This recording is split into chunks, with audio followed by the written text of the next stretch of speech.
And welcome everyone. तो मेरा नाम है बेवनाड़ी पवन कुमार ज्योतिराम और मैं बीटेक आईआईटी धारवाड़ से फर्स्ट ईयर का स्टूडेंट हूँ। और अगर इस चैनल के बारे में बताना चाहूँ तो इस चैनल का नाम है मैथ्स मेड इजी। यहाँ पर हम लोग फाउंडेशन मैथमेटिक्स पढ़ेंगे, फाउंडेशन मैथमेटिक्स के सभी चैप्टर्स पढ़ेंगे और सभी टॉपिक्स को समझेंगे। तो हम अभी डिस्कस कर रहे हैं सीक्वेंसेस एंड सीरीज, जिसमें हमने एरिथमेटिक प्रोग्रेशन को डिस्कस कर लिया था। तो उसी का ये एरिथमेटिक प्रोग्रेशन के हमने कुछ प्रैक्टिस क्वेश्चन भी किए थे। तो आज के लेक्चर में हम पढ़ेंगे कि एरिथमेटिक मीन क्या होता है और कुछ useful facts about arithmetic progression. तो जब ये हो जाएगा तो हमारा एरिथमेटिक प्रोग्रेशन खत्म हो जाएगा। उसके बाद हम लोग ज्योमेट्रिक प्रोग्रेशन पढ़ेंगे। तो चलिए वीडियो में शुरू करते हैं। तो वीडियो शुरू करने से पहले मैं आपसे थोड़ी सी अपोलोजाइज भी करना चाहूँगा, क्योंकि वीडियो बहुत लेट आ रही है रात को। क्योंकि अभी मेरा भी कॉलेज चल रहा है, तो कॉलेज होने के बाद थोड़ी सी कॉलेज की पढ़ाई करके फिर मैं वीडियो रिकॉर्ड करता हूँ। इसलिए वीडियो थोड़ी सी लेट आ रही है, बट एक दो दिन बाद ठीक से आ जाएगी। 3 दिन जब कॉलेज रहता है तो वीडियो थोड़ी लेट आएगी, उसके बाद 4 दिन वीडियो टाइम पे आ जाएगी। तो चलिए एरिथमेटिक मीन के बारे में जानते हैं अभी। तो एरिथमेटिक मीन होता क्या है, ठीक है? किसी को पता है एरिथमेटिक मीन होता क्या है? आप में से किसी ने पहले पढ़ा है एरिथमेटिक मीन को? अगर नहीं पढ़ा तो अभी पढ़ लेंगे, ठीक है?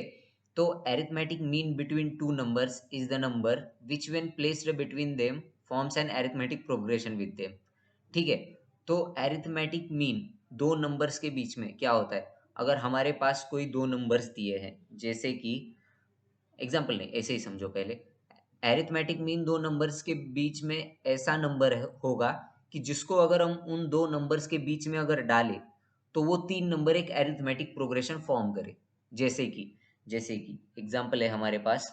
एग्जाम्पल मैं ले लेता हूँ एग्जाम्पल के लिए कुछ, जैसे कि 1 और 5 ये दो नंबर्स हैं हमारे पास। तो हम ये दो नंबर्स के अंदर ऐसा कौन सा नंबर डाले कि जिससे जो हमारे पास तीन नंबर्स का सेट आएगा, जो सीरीज जो सीक्वेंस आएगा, वो एपी में है। तो ऑब्जर्वेशन है से हम ये बता सकते हैं कि इसके अंदर अगर हम तीन डालेंगे, अगर इसके अंदर हम तीन डालेंगे तो ये क्या बन जाएगा? 1, 3 और 5।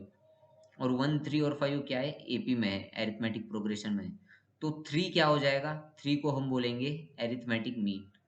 3 क्या होगा? Arithmetic mean. शॉर्ट में लिख रहा हूँ, शॉर्ट में इसको ए हम बोलते हैं। एरिथमेटिक मीन बिटवीन किस किस के बीच में है? 3 एरिथमेटिक मीन बिटवीन 1 और 5। ओके, समझ में आ गया सबको कि दो नंबर्स के बीच का एरिथमेटिक मीन क्या होता है? दो नंबर्स के बीच का एरिथमेटिक मीन मतलब ऐसा नंबर जिसको उन दो नंबर्स के बीच में इंसर्ट करने के बाद वो तीन नंबर एक एरिथमेटिक प्रोग्रेशन फॉर्म करते हैं। जैसे कि यहाँ पर अभी दिया हुआ है, लेट्स सपोज कि ए और बी हमारे पास दो नंबर्स है और दो नंबर्स का एरिथमेटिक मीन अगर एक्स है, ठीक है? तो एक्स क्या होगा? तो ए एक्स और बी क्या फॉर्म करेंगे? एक ए बी फॉर्म करेंगे। ठीक है, एग्री? तो ए एक्स और बी एक ए पी फॉर्म करेंगे। तो एक्स माइनस ए जो होगा वही बी माइनस एक्स होगा, कॉमन डिफरेंस उनका बराबर होगा। तो हम कर लेते हैं A2 - A1। A2 - A1 जो होगा वही होगा A3 - A2 भी। यानी कि x माइनस ए जो होगा, x माइनस अरे हाँ, x माइनस ए जो होगा वो इक्वल हो जाएगा b माइनस एक्स के। तो यहाँ से हमारा 2x हो जाएगा a प्लस बी। 2x हो गया a प्लस बी, तो x क्या होगा? a plus B by 2। तो यहाँ से हमें एरिथमेटिक मीन का डायरेक्ट फॉर्मूला मिल गया कि अगर हमें दिया हो दो नंबर्स a और b, और अगर हमें बोला जाए कि उन दो नंबर्स का एरिथमेटिक मीन फाइंड करो, तो उन दो नंबर्स का एरिथमेटिक मीन क्या होगा? a plus B by 2। Okay, अगर हमारे पास दो नंबर से a और b और हमें बोला जाए कि इन दो नंबर्स का एरिथमेटिक मीन फाइंड करो, तो उनका एरिथमेटिक मीन क्या होगा? a plus B by 2। और a प्लस बी बाई 2 को a और b के बीच में डालने से क्या होगा? तीनों एरिथमेटिक प्रोग्रेशन में आ जाएंगे। ठीक है? तो एरिथमेटिक मीन एक सिंपल सा कॉन्सेप्ट है। एरिथमेटिक दो नंबर्स के बीच में, अगर आपको दो नंबर्स के बीच का एरिथमेटिक मीन फाइंड करना है, मतलब आपको क्या फाइंड करना है? मतलब आपको उन दो नंबर्स के बीच का एक ऐसा नंबर फाइंड करना है जिसको अगर आप इंसर्ट करोगे दोनों के बीच में, तो जो सीक्वेंस आएगा तीन नंबर्स का वो एरिथमेटिक प्रोग्रेशन होगी। ठीक है, सिंपल सी बात है, आसान सी बात है। चलो इसके ऊपर एक क्वेश्चन करो, क्वेश्चन करने के बाद तुमको ज्यादा समझ में आएगा। ठीक है, इसलिए मैंने एक क्वेश्चन डाला आगे। एग्जाम्पल जैसे कि ये बोला जाए आपको, ठीक है? तो क्वेश्चन करो, क्वेश्चन से तुमको ज्यादा समझ में आएगी कि अरिथमेटिक मीन असल में होता क्या है। तो क्वेश्चन है the arithmetic mean between -4 and 6 is. -4 और 6 के बीच में अरिथमेटिक मीन क्या होगा। Okay, try it. पॉज करके ट्राई कर लिया, ठीक है, पॉज करके ट्राई कर लो, फिर मैं बता देता हूँ। ओके चलो, the arithmetic mean between -4 and 6। तो -4 और 6 के बीच का अरिथमेटिक मीन क्या होगा। तो मान लेते हैं, let's take the arithmetic mean between -4 and 6 is x। Okay, let's take, ठीक है, मैं थोड़ा सा लिख देता हूँ ताकि आपको अच्छे से समझ आए। Let's take A M between, ठीक है, ये बिटवीन का शॉर्ट फॉर्म है, between -4 and 6 is x। Okay, unknown quantity को हम क्या मान लेते हैं हर बार, x। तो x क्या हो जाएगा, a+b/2, यानी कि -4+6/2। कौन कौन एग्री करता है इस बात से, किस किस को ये बात समझ में आ रही है। आसान सी बात है, -4, तो -4+6 क्या हो जाएगा हमारे पास, 2 यानी कि 1। ठीक है, तो 1 को -4 और 6 के बीच में इंसर्ट करके देखते हैं हम। 1 को अगर आप इंसर्ट करोगे -4 और 6 के बीच में, तो 1 क्या है, 1 is arithmetic mean, arithmetic mean between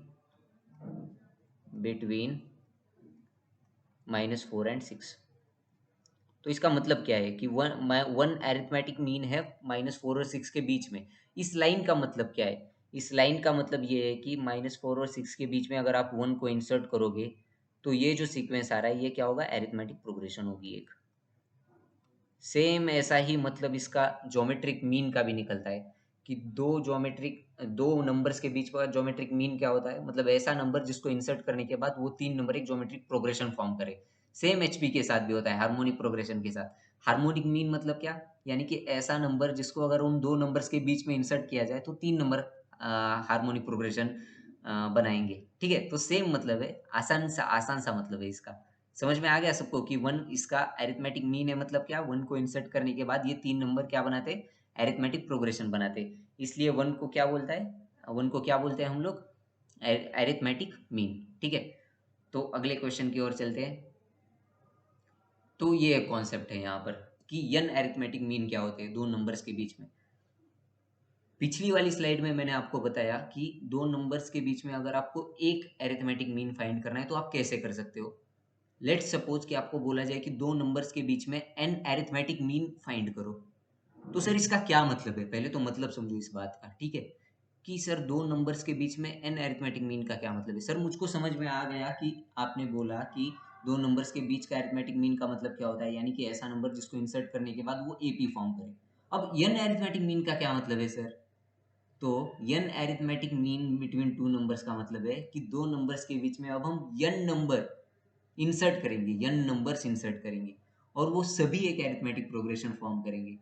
ठीक है, जैसे कि फॉर एग्जांपल आपको बोला जाए कि a और b के बीच में n अरिथमेटिक मीन्स निकालिए। ठीक है, n अरिथमेटिक मीन्स निकालिए।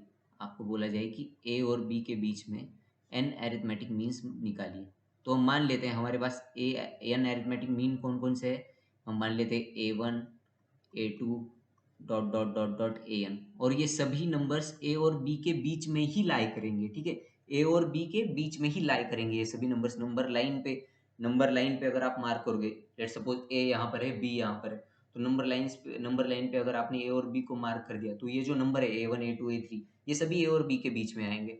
और ये नंबर कैसे आएंगे, ये नंबर ऐसे आएंगे कि a comma A1 comma A2 comma dot dot dot dot dot an comma b, ये क्या फॉर्म करेंगे, ये एक अरिथमेटिक प्रोग्रेशन फॉर्म करेंगे। ठीक है, ये क्या फॉर्म करेंगे, अरिथमेटिक प्रोग्रेशन। तो n अरिथमेटिक मीन का मतलब क्या होता है, दो नंबर्स के बीच में n अरिथमेटिक मीन मतलब दो नंबर्स के बीच में हमें n नंबर इंसर्ट करने हैं, जिससे कि वो जो प्रोग्रेशन बनेगी, वो जो सीक्वेंस बनेगा, वो सीक्वेंस क्या होगा हमारे पास, अरिथमेटिक प्रोग्रेशन होगी। तो चलिए इस क्वेश्चन को अभी ट्राई करते हैं। ठीक है, पॉज करके ट्राई कर सकते हो अगर आपको दिमाग लगाना है तो, बहुत अच्छा क्वेश्चन है दिमाग लगाने के हिसाब से अगर देखा जाए तो पॉज करके ट्राई कर लिया। अभी मैं बता देता हूँ इसका आंसर आपको। अब हमें क्या बोला गया है, देखो मैंने क्या बोला था पहले, मैथ्स में क्वेश्चन को अप्रोच कैसे करना है। तो मैथ्स में क्वेश्चन को अप्रोच ऐसे करना है कि गिवन क्या है हमें, ठीक है, हमें गिवन है दो नंबर्स 3 और 23। ठीक है भाई, 3 और 23 हमारे पास दो नंबर्स है। हमें निकालना क्या है, हमें बोला गया है कि 4 अरिथमेटिक मीन्स फाइंड करो 3 और 23 के बीच में। तो हम सपोज ले लेते हैं, let's take 4 arithmetic means, let's take 4 arithmetic means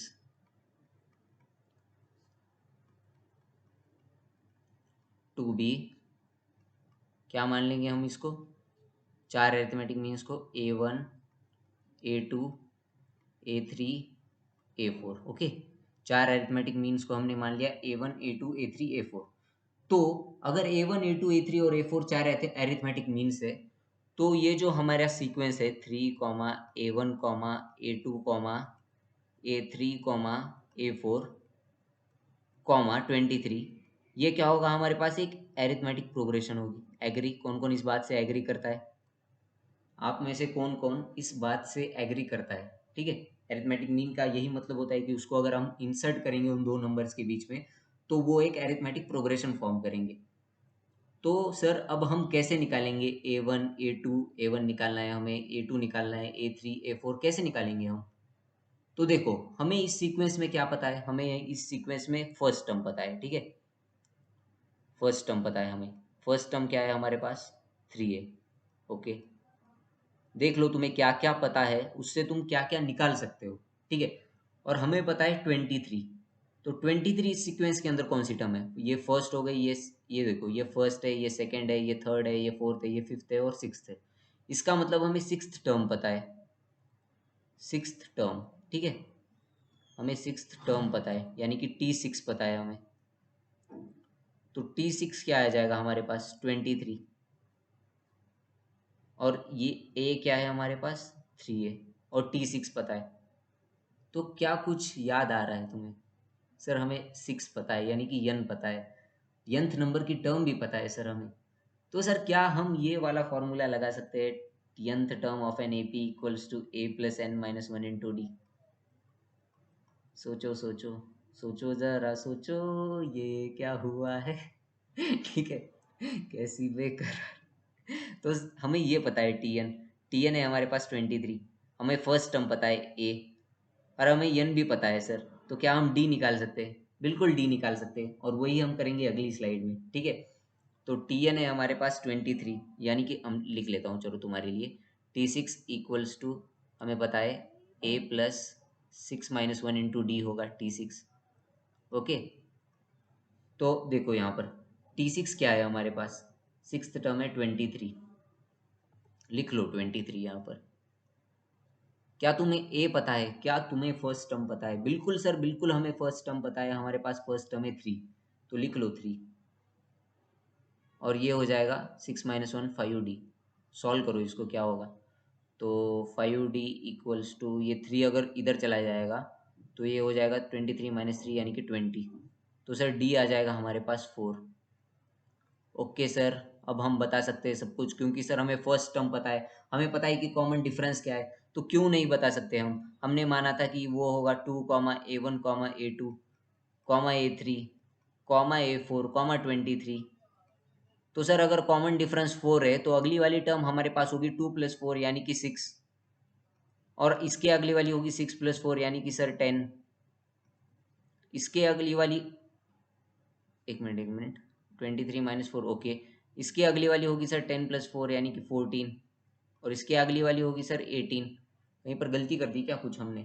देखो, T6 equal to A plus, sorry sorry, first term 3 है, फर्स्ट टर्म 3 है, okay okay okay, my mistake. Okay, हाँ हाँ, यहाँ पर ओके ओके, यहाँ पर फर्स्ट टर्म 3 है।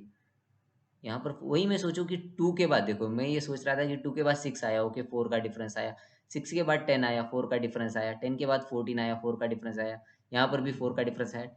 ये लास्ट टर्म में 5 का डिफरेंस क्या आ रहा है? मैं वही सोचूं कहाँ पर गलती कर दी मैंने। तो फर्स्ट टर्म 2 नहीं है, फर्स्ट टर्म है 3। ओके, फर्स्ट टर्म है 3। मैं वही सोच रहा हूँ कि भाई 4 का डिफरेंस आ रहा है, ये आखिर में 5 का डिफरेंस क्यों आ रहा है, ये एपी क्यों नहीं बन रही? कहीं पर गलती तो नहीं कर दी? तो लास्ट इधर वाली स्लाइड में देख लो, फर्स्ट टर्म है हमारी 3, ठीक है ना? तो फर्स्ट टर्म है 3, तो 3 के बाद अगली टर्म क्या होगी, 3 प्लस 4 यानी कि 7। 7 के बाद 11, 11 के बाद 15, 4 4 से ऐड करते जाना है क्योंकि कॉमन डिफरेंस पता है 19 और 23। बन गया कि नहीं ये एपी, बोलो ये एपी बन गया कि नहीं। तो आपको यही करना होता है हर एक बार। अगर आपको बोला जाए, जैसे कि आपको बोला गया है कि 3 अरिथमेटिक मीन फाइंड करो दो नंबर्स के बीच में, तो क्या मान लोगे तुम? मान लोगे तुम, ठीक है, 3 और 23 के बीच में ही बोला जाए तो तुम मान लोगे 3 और 23 के बीच में A1 A2 A3, ठीक है। तो तुम्हें तब फिफ्थ टर्म पता होगी, T5 23 है, तो यही फॉर्मूला फिफ्थ टर्म के लिए लगा दोगे तुम, वहां से D निकालोगे, सिमिलरली ऐड करते जाओगे। अगर 7 बोला जाए तो 7 निकाल लो A1 A2 A7 मान के, 9 बोला जाए 9 निकाल लो, ठीक है। तो मैंने सोचा कि ये आपको थ्योरी पार्ट से बताने ज्यादा आपको एग्जाम्पल से ज्यादा समझ में आएगा, तो ये पार्ट मैंने एग्जाम्पल से बता दिया, ठीक है ना। मैं आशा करता हूँ कि आपको समझ में आया होगा कि एन अरिथमेटिक मीन क्या होता है। फिर भी अगर आपको समझ में नहीं आया कि एन अरिथमेटिक मीन क्या होता है, जैसे कि कमेंट सेक्शन में एक बच्चे ने डाला था कि सर मुझे इस लेक्चर में थोड़ा सा कंफ्यूजन है, मैं क्या करूँ। तो आप मुझे इंस्टाग्राम पे फॉलो कर सकते हो, ठीक है। मैंने इंस्टाग्राम की लिंक मैं नीचे कमेंट सेक्शन में डाल दूंगा, पिछले वाली वीडियोस की भी कमेंट सेक्शन में सभी में डाल दिए, तो इंस्टाग्राम पे आप फॉलो कर सकते हो। अगर आप इंस्टाग्राम यूज नहीं करते हो तो मैं सोच रहा हूँ कि जल्दी से एक टेलीग्राम का भी ग्रुप निकाला जाए या टेलीग्राम का कुछ चैनल निकाला जाए, ठीक है, जहाँ पर हम सभी ग्रुप वाले रह सके और एक दूसरे से पूछ सके कुछ, ऐसा भी मैं सोच रहा हूँ, ठीक है। तो आप या आप डायरेक्टली कमेंट सेक्शन में डाल सकते हो, आपकी कुछ क्वेरी है तो मैं उसके लिए कोई यूट्यूब वीडियो भी सजेस्ट करूंगा जो कि अच्छी हो, जहाँ से आपको ज़्यादा समझ में आए। तो आप ऐसे कर सकते हो, ठीक है। बहुत सारे रास्ते हैं करने के, या डायरेक्टली आप कमेंट सेक्शन के अंदर डाल दो, मैं कुछ ना कुछ सोल्यूशन आपको जरूर दूंगा, ठीक है। तो ये पार्ट सबको समझ में आ गया कि arithmetic mean, an arithmetic mean कैसे फाइंड करना है। तो सिंपल है, एन अरिथमेटिक मीन अगर आपको फाइंड करना है, जैसे कि बोला जाए 4 अरिथमेटिक मीन फाइंड करो, तो हम डाल देंगे दो नंबर्स के बीच में A1 A2 A3 A4 डाल देंगे। तो हमारे हमको लास्ट टर्म पता है, लास्ट टर्म क्या होगी उस टाइम पे 6 होगी, तो हम T6 का फॉर्मूला लगा देंगे। तो ये बहुत ही आसान सी चीज़ है एन अरिथमेटिक मीन की। इसके बाद हम लोग अगर देखें some useful facts about an AP, एक अरिथमेटिक प्रोग्रेशन के बारे में कुछ यूजफुल फैक्ट्स, जो कि यही फैक्ट मुझको यूजफुल लगा, बाकी तो मैंने बता दिए थे पहले भी, जैसे S N equal to N by two into A plus L, तो ये शायद मैंने नहीं बताया था। तो अगर if each term of a given AP is increased और डिक्रीज्ड और मल्टीप्लाइड और divided by the same number, the resultant progression is also an AP. मतलब किसी एरिथमेटिक प्रोग्रेशन की, हमारे पास कोई एरिथमेटिक प्रोग्रेशन है, उसकी टर्म्स को अगर हम सभी टर्म्स में के अंदर कुछ ऐड करें या कुछ सब्ट्रैक्ट करें या उन सबको किसी नंबर से डिवाइड कर दे या मल्टीप्लाई कर दे, तो जो आएगा हमारे पास वो भी एपी ही होगा, एरिथमेटिक प्रोग्रेशन ही हो गया। सर समझ में नहीं आया, सर समझ में नहीं आया, क्या बोल रहे हो आप ये, ठीक है। तो एग्जाम्पल से समझो, जैसे कि कोई एपी ली हमने 1,4,7,10, ठीक है, और 13, इतनी एपी ली। तो मैं क्या करता हूँ, पहली बार क्या करता हूँ मैं अब क्या करूँगा, सब में +3 ऐड करूँगा, ठीक है। +2 कर लो, +2 कर लो, कुछ भी कर सकते हो। मैं सब में से -3 सब्ट्रैक्ट कर दूंगा, उसके बाद मैं सबको फिर इंटू 3 से मल्टीप्लाई कर दूंगा और फिर सबको डिवाइडेड बाय 4 कर दूंगा। मेरे मन से मैं कुछ भी कर दूंगा, मैं अपने मन का मालिक हूँ, मैं कुछ भी कर सकता हूँ इस एपी के साथ, ठीक है ना। तो देखो, अगर आप सभी टर्म्स के अंदर 2 ऐड करोगे तो क्या हो जाएगा, फर्स्ट टर्म हो जाएगा 1 + 2 यानी कि 3, जो सेकेंड टर्म होगा 4, उसके अंदर अगर 2 ऐड करोगे तो बन जाएगा 6, थर्ड टर्म होगा 7, 7 के अंदर 2 ऐड करोगे तो बन जाएगा 9, 10 के अंदर 2 ऐड करोगे तो बन जाएगा 12, 13 के अंदर 2 ऐड करोगे तो बन जाएगा 15। तो ये जो आया, ये भी क्या है, हमारे पास एक अरिथमेटिक प्रोग्रेशन ही है। तो फर्स्ट लाइन का यही मतलब था कि अगर आप किसी एपी के अंदर कोई भी नंबर अगर ऐड करो सभी टर्म्स में, ठीक है, ऐड जो करना है वो किसी एक टर्म में नहीं करना है या 2 4 टर्म्स में नहीं करना है, ऐड जो करना है सभी टर्म्स के अंदर ऐड करना है। तो एपी की सभी टर्म्स के अंदर आप अगर आप कुछ नंबर ऐड करोगे तो जो आपके पास रिजल्टेंट प्रोग्रेशन आएगी वो भी क्या होगी, एपी। या अगर आप सभी टर्म्स के अंदर से कुछ सब्ट्रैक्ट भी करोगे, जैसे मैं यहाँ पर -3 सब्ट्रैक्ट करता हूँ, तो 1 से अगर मैंने -3 सब्ट्रैक्ट कर दिया तो आ जाएगा -2, 4 से -3 कर दिया तो आ जाएगा 1, 7 से अगर -3 कर दिया जाएगा तो आ जाएगा 4, 10 से -3 7 और 13 से -3 क्या आ जाएगा 10।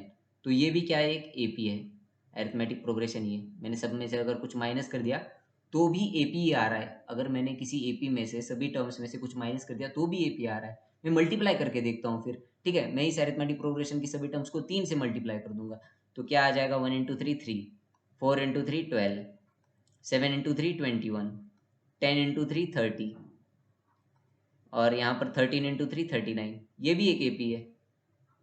सभी के सभी एपी आते हैं अगर आप कुछ सब्ट्रैक्ट करो, कुछ ऐड करो या कुछ डिवाइड भी करो। जैसे अगर मैंने 4 से डिवाइड कर दिया तो फर्स्ट टर्म क्या बन जाएगा 1/4, सेकेंड टर्म क्या बन जाएगा 4/4, 4/4 यानी कि 1, बट अपनी कन्वीनियंस के हम 4/4 लिखते हैं ताकि हमको कॉमन डिफरेंस अच्छे से दिख जाए। यहाँ पर देखोगे, यहाँ पर थर्ड टर्म बन जाएगा 7/4, फोर्थ टर्म बन जाएगा 10/4 और फिफ्थ टर्म बन जाएगा 13/4। तो ये भी हमारे पास क्या है, एक एरिथमेटिक प्रोग्रेशन ही है।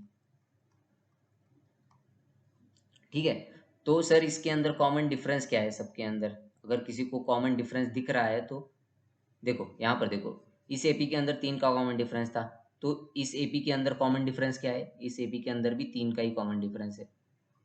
देखो 3 और 6 में 3 का डिफरेंस है, 6 और 9 में 3 का डिफरेंस है। ठीक है, अगर सब्ट्रैक्शन के अंदर देखोगे तो यहाँ पर भी 3 का डिफरेंस है। 1 से -2 को माइनस करोगे तो 3, 4 से 1 को माइनस करोगे तो 3, तो d = 3। यहाँ पर क्या है, इस यहाँ पर कॉमन डिफरेंस क्या है? 3 और 12 के अंदर 9 का है, 12 और 21 के अंदर 9 का है, तो यहाँ पर कॉमन डिफरेंस है 9। समझ में आ रहा है सबको? वैसे ही लास्ट वाले में कॉमन डिफरेंस क्या है, इसलिए मैंने बोला था यहाँ पर 4/4 ही रखो, क्योंकि 4/4 से 1/4 को माइनस करोगे तो आएगा 3/4, क्योंकि डिनोमिनेटर सेम है तो न्यूमरेटर से न्यूमरेटर को सब्ट्रैक्ट कर सकते हैं। ठीक है, तो ये ऑब्जर्वेशन होना चाहिए कि ठीक है, यहाँ पर मैंने अगर 4 रखा तो मैं सब्ट्रैक्ट करके देख सकता हूँ कि क्या होगा कॉमन डिफरेंस। तो ये कहाँ से आता है? तो ये ऑब्जर्वेशन से आता है, प्रैक्टिस से आता है। ठीक है, तो 4/4 3/4, तो यहाँ पर है 3/4। तो और एक ऑब्जर्वेशन कर सकते हो तुम लोग, और एक ऑब्जर्वेशन क्या कर सकते हो कि सर जो हमारी पहली वाली एपी थी उसके अंदर कॉमन डिफरेंस था 3 का, अगर उसमें हमने कुछ ऐड किया या कुछ सब्ट्रैक्ट किया तो हमारा कॉमन डिफरेंस सेम रहता है। ठीक है, अगर किसी एपी के अंदर हमने सभी टर्म्स में कुछ ऐड किया या सभी टर्म्स में से कुछ सब्ट्रैक्ट किया तो हमारा कॉमन डिफरेंस सेम रहता है। तो ये ऑब्जर्वेशन है एक। ठीक है, ये किसी बुक में नहीं लिखा या कहीं पर नहीं लिखा, ये ऑब्जर्वेशन से आता है। ठीक है ना? तो मैं आशा करता हूँ कि सबको सब कुछ अब तक समझ में आया होगा। तो यहीं पर हमारा एरिथमेटिक प्रोग्रेशन का डिस्कशन खत्म होता है। इसके बाद आप कोई भी बुक उठा सकते हो, कोई भी बुक, चाहे वो आपकी स्कूल की बुक हो, चाहे वो आपकी फाउंडेशन की बुक हो, आप उस बुक से उठाकर एरिथमेटिक प्रोग्रेशन सॉल्व कर सकते हो। मैं बता दूंगा आपको कि इससे बाहर का क्वेश्चन वहाँ पर आपको नहीं मिलेगा, कम से कम 10 तक तो बिल्कुल नहीं मिलेगा। या आप 11th-12th के लिए जेई मेंस के लिए भी अगर जाओगे तो जेई मेंस में भी इसके बाहर के क्वेश्चन आपको नहीं मिलेंगे। तो आप एरिथमेटिक प्रोग्रेशन कहीं से भी ट्राई कर सकते हो, कोई भी बुक उठा लो, एरिथमेटिक प्रोग्रेशन के अच्छे अच्छे सवाल लगा लो, या फिर इंटरनेट पर सर्च करके देख लो कि hard questions of arithmetic progression या previous year JEE mains question of arithmetic progression, previous year NTSC questions of arithmetic progression, तो सभी को आप ट्राई कर सकते हो, देख सकते हो। तो कल से हम लोग ज्योमेट्रिक प्रोग्रेशन शुरू करेंगे, तो कल से नई प्रोग्रेशन की शुरुआत होगी, कुछ नया सीखने को मिलेगा कल से, और बहुत बहुत ही ज़्यादा मज़ा आएगा। तो थैंक्स फॉर वॉचिंग, वीडियो देखने के लिए आपका बहुत बहुत शुक्रिया। ऐसे ही पढ़ते रहिए और टेंशन मत लीजिए ज़िंदगी में कभी भी, एंजॉय करके पढ़िए। ठीक है ना? और अगर वीडियो पसंद आया तो वीडियो को लाइक करिए। अगर आप वीडियो को लाइक करेंगे तो उससे मेरी बहुत हेल्प होगी। शेयर करिए आपके दोस्तों के साथ व्हाट्सएप पे, और चैनल को सब्सक्राइब करके बेल आइकॉन दबाइए ताकि जब मैं अगला वीडियो डालूँ तो आपको नोटिफिकेशन आ जाए। So thanks for watching. तो मिलते हैं आपसे अगली वीडियो में, तब तक के लिए खुश रहो, मज़ा करो, एंजॉय करो ज़िंदगी को, एंड बाय बाय।